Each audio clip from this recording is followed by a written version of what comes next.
Après le Tolleda Mundi qui fusionne des ETF ou qui nous force à l'ESG, BlackRock a enfin senti l'énorme faille laissée par Amundi et compte bien lui voler la place de leader des ETF PEA. Et même si Amundi est notre petit BlackRock national, il faut bien avouer qu'ils se sont attirés de nombreuses critiques avec des décisions imposées qui sont factuellement critiquables.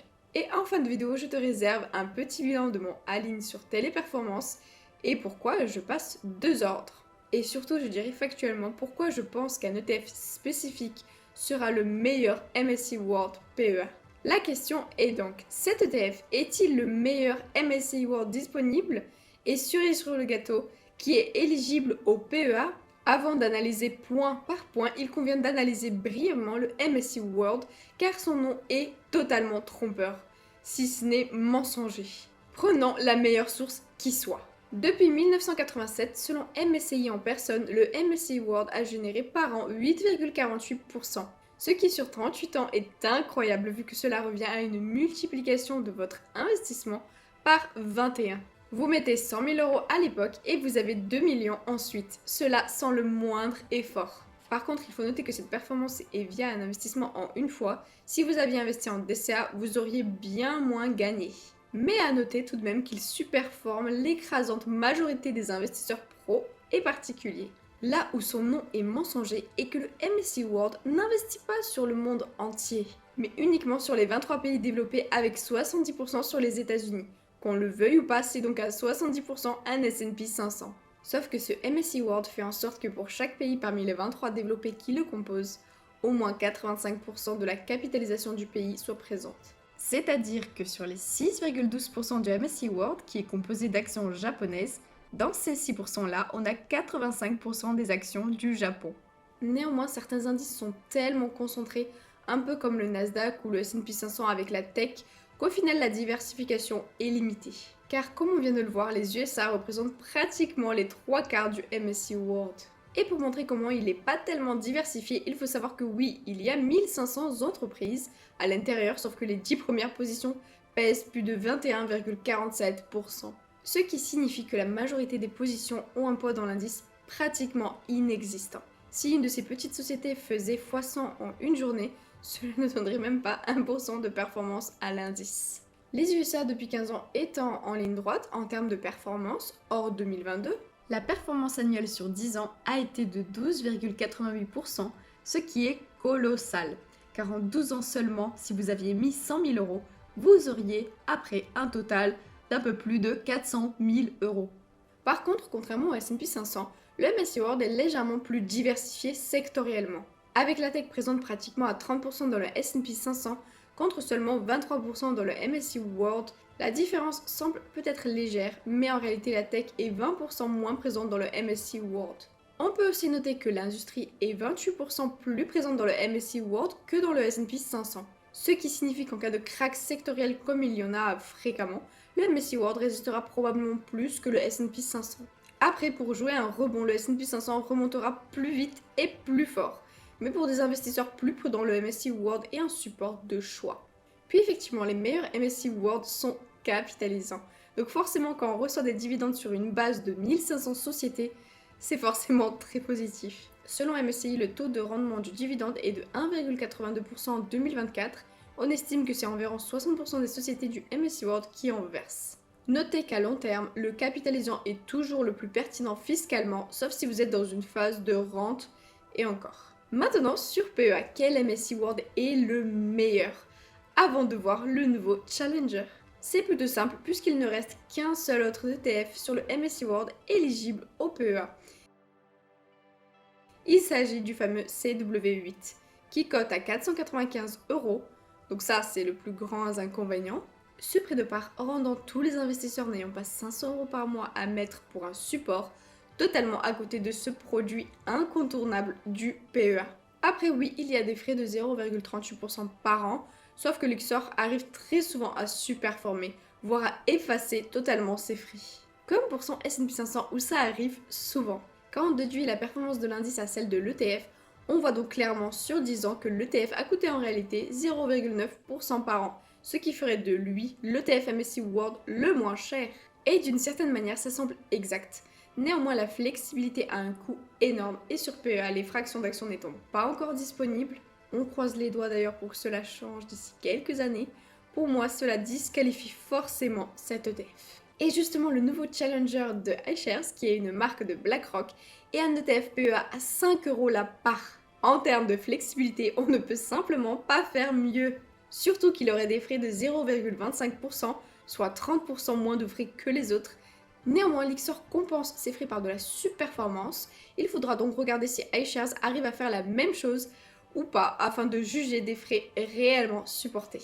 Après, si on regarde attentivement tous les ETF de Lyxor, on se rend compte que sa surperformance pour gommer ses frais a tendance à baisser sur ces ETF qui cotent en dollars. Histoire d'être gentil et de faire une véritable comparaison de la surperformance, on va donc comparer les 3 MSCI World de iShares, de Lyxor, de Xtrackers, qui sont tous suffisamment anciens pour pouvoir être comparés de manière qualitative.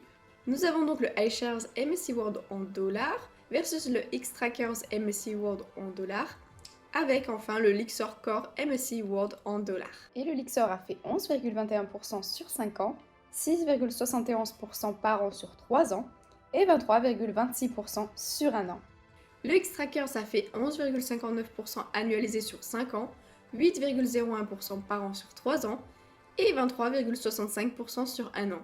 Et donc pour finir, le iShares, qui a eu la meilleure performance sur toutes les périodes, a fait 12,15% sur 5 ans, 8,68% sur 3 ans et 25,17% sur 1 an. Les 3 cotant en dollars, nous n'avons eu aucun effet de monnaie. Au final, en gardant une approche prudente, tout laisse à présager que cet ETF va au moins égaler celui de Lyxor, et on ne lui en demande pas plus vu son prix de part très attractif. Faut-il donc vendre ces ETF Amundi ou Lyxor pour le iShares? Je dirais oui et non. En premier lieu, je l'ai très souvent dit, mais moi-même j'aime avoir des doublons ETF avec des émetteurs différents. Déjà, nous l'avons vu, Amundi peut d'un seul coup modifier un de ses ETF. Imaginez, cela fait 45 ans que vous investissez dessus et vous êtes sur une enveloppe type CTO. Sur ce support, là, vous pouvez vous retrouver obligé de vendre votre ligne et de subir la fiscalité. En vous éparpillant sur plusieurs ETF qui suivent un même indice, vous diminuez ce risque. Et ne crachez pas trop vite sur le CTO. Ce n'est pas du tout stupide d'investir via CTO. Quand on sait qu'avec l'assurance vie, on ne peut donner que 152 500 € par bénéficiaire sans impôt, sachez qu'avec un CTO, c'est 3 à 4 fois cette somme qu'on peut donner par héritier sans 1 € d'impôt. Et si tu me parles dans l'assurance vie de la donation de 100 000 €, déjà ça fonctionne pas réellement comme ça. Et je dirais simplement qu'utiliser cette donation ainsi est la pire erreur en termes de patrimoine. Pour conclure, je dirais donc que cet ETF iShares apporte de la souplesse et la flexibilité et que le seul critère sera donc le versement minimum imposé par votre broker. Et autre énorme avantage pour le PEA Bourse-Banque, il y a un partenariat avec iShares qui fait qu'il y a 0 en frais de courtage. C'est rare qu'il y ait un vrai avantage. Avec le PEA Bourse-Banque, hors la superbe interface, il faut donc le noter. Après, je t'invite à voir cette vidéo sur le MSCI World si tu veux voir la véritable performance du MSCI World à long terme qui n'est annoncée par personne sur le YouTube Finance francophone et pourquoi celle toujours annoncée est factuellement fausse. Mais oui, cet ETF MSCI World est donc pour moi le meilleur. On est déjà à 9 millions d'encours ce jour et je n'ai aucun doute que le leader mondial de la gestion d'actifs, avec 10 000 milliards d'argent placés, saura trouver de l'encours sur ce produit. BlackRock n'étant pas un intégriste de l'ESCG, je suis certaine que la majorité des particuliers iront dessus. Maintenant, petit point sur le all-in téléperformance. J'ai écrit cette vidéo le 10 et passé les 2 ordres avant la fin de la journée. Petit contexte, entre le 15 et le 17 janvier, j'ai constitué mon nouveau portefeuille PEA avec la pondération suivante que je t'ai présentée dans ma vidéo portefeuille et stratégie 2024. J'ai fait un bilan globalement un mois et une semaine après, le 24 février. LVMH avait pris 27%, Kering 24%, Stellantis 22% et Prosus 14%, ce qui pour moi était très correct. Puis 2 semaines après, soit le 9 mars dans ma vidéo sur l'Inde, je t'ai indiqué faire le all-in dans mon PEA uniquement sur téléperformance. J'ai vendu Stellantis à 29,8%, LVMH à 30%, Kering à 20,9% et Prosus à 6% pour aller sur téléperformance à 84,9 €, coût d'ordre inclus, donc disons 85 € pour arrondir. Au final, un mois après, nous sommes à l'instant précis où j'écris cette vidéo à 95,6 €. Évidemment, c'est une action très mouvementée ces temps-ci, Donc si d'ici samedi on est à 90 ou à 105 euros, respire, ça fluctue, c'est normal en 2 jours et demi. De cotation, ça peut bouger.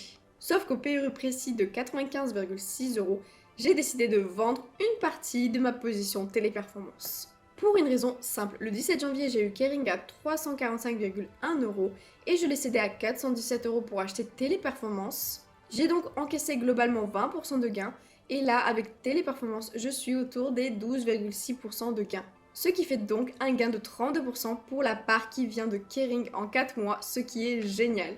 Sauf que Kering est retourné pratiquement à mon PRU avant le gain de 20%. Je vais donc céder 14% de ma position de Téléperformance gain inclus pour me réexposer à Kering. J'aurais donc encaissé 20% sur Kering plus 12,6% sur Téléperformance, puis eu un PRU 20% inférieur à mon prix de vente. C'est donc extrêmement intéressant et ça ne s'arrête pas là. J'ai vendu LVMH à 841 euros, alors que je l'avais acheté à 645 euros, comme je t'avais montré sur ma vidéo portefeuille PEA. Je choisis donc de me réexposer au PRU de ce jour que j'ai pu avoir à 785,9 euros. Ce qui fait que je rachète l'action 6% moins cher que son dernier prix de vente. J'ai donc encaissé 30% de gains sur LVMH, puis 12% sur Téléperformance, et je retourne sur LVMH avec un PRU 6% plus faible. C'est donc aussi pas mal, même si c'est moins impressionnant.